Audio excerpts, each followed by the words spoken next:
Hello everyone, wish you happy in learning English. Today, let's review. The imperative form to expresses a command, request, or instruction. The subject you, singular or plural, is understood, but not expressed, and usually not written. The structure is simple: verb, base form, plus object, optional, such as you, come back later. Walk together. Wait outside. The negative of the imperative form uses don't.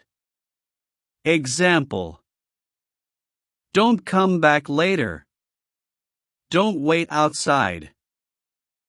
Please, used at the beginning or end of an imperative sentence, makes it more polite. Example: please come back later. Wait outside, please. Let's give the imperative form of the following sentences. 1. There. Sit, 2. This to Sally. Give. 3. The door. Open, 4.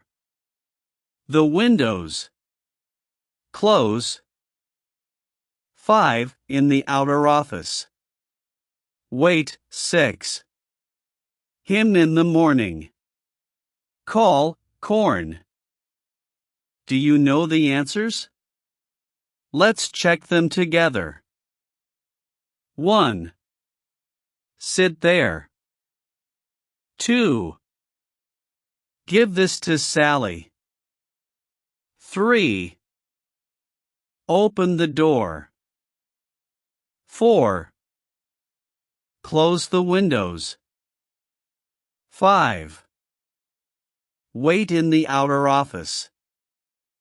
6. Call him in the morning. Happy in learning English.